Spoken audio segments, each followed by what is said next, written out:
Siyempre, dahil si Aga na hindi lang basta aktor, kapatid, asawa, kapamilya namin dito sa ABS-CBN, kundi isa rin siyang tapat na kaibigan. Lalo na sa akin. Everybody, tayo'y bumaba dahil ito ay may isang kantang tungkol sa pagkakaibigan.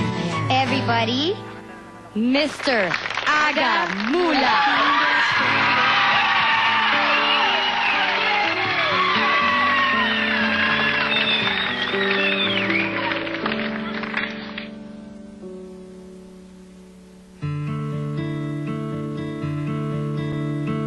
Always thought you were the best. I guess I'll always win.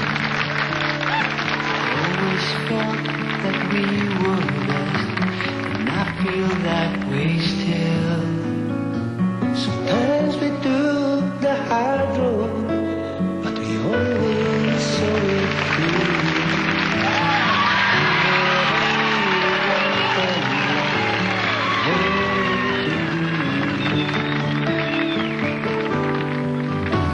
Sometimes the world was on our side.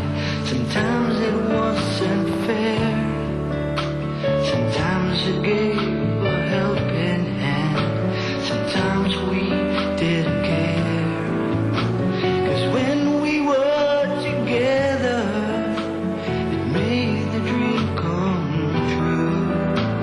If I had only one friend left, I'd want it to be you.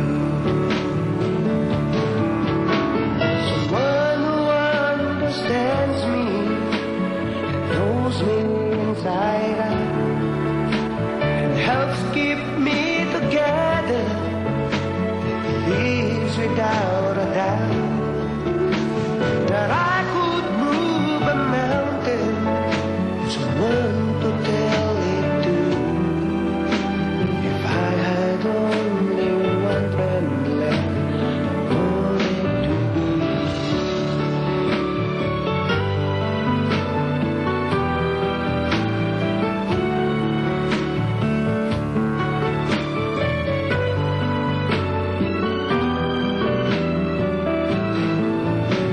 Cause when we were together, it made the dream come true.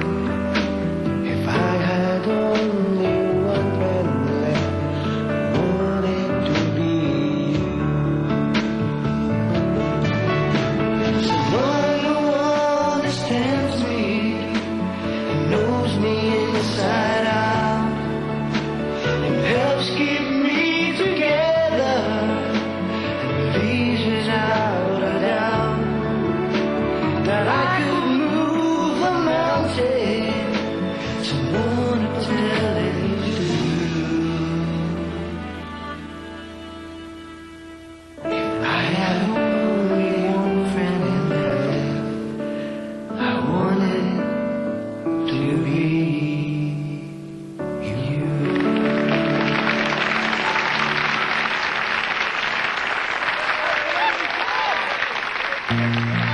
Ay, Tito Edu! Oh, Street Boys? Street Boys na Street Boys.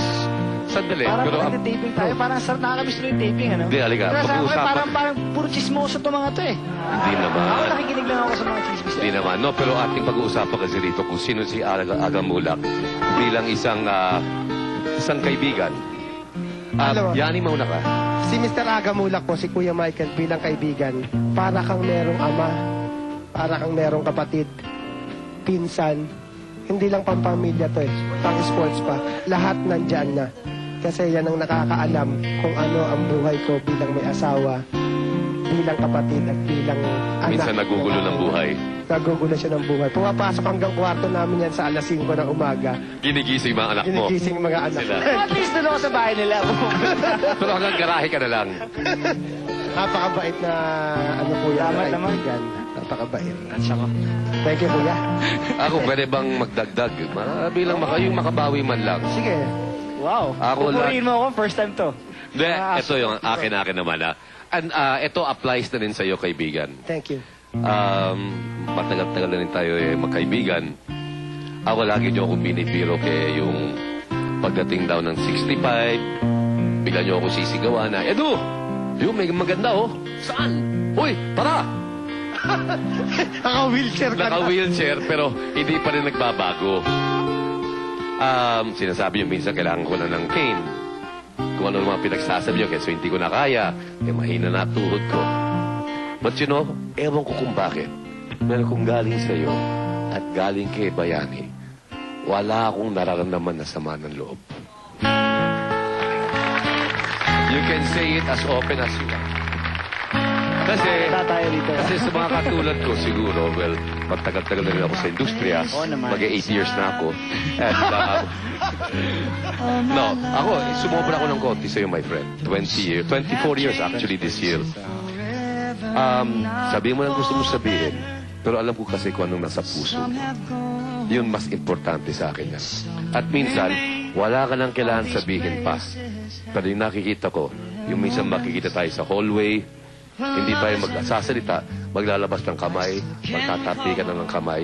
Marami nang sinasabi yan. Oo. Tulad nga ng sinasabi ng maraming babae sa kanya, di ba? Dimple pa lang pang-ulam na. Di ba? Diba? Oo. Di ba?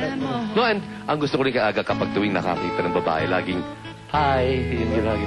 Yung ginagawa. Ano naman? Diba? Sandali. Dahan-dahan kasi sa tayo dahil lahat naniniwala sa inyo. Pag yung show natin, naniniwala ako. Wala nyo sinasabi. Yung mga nire-request mong babae din lahat pag nag-guest. Pinag-away kayo. Pero salamat. May babalik ko yun. Alam ko naman, sabi mo lang gusto sabihin, alam ko naman kung ano yung nasa loob mo. Yun ang mas mahalaga sa akin.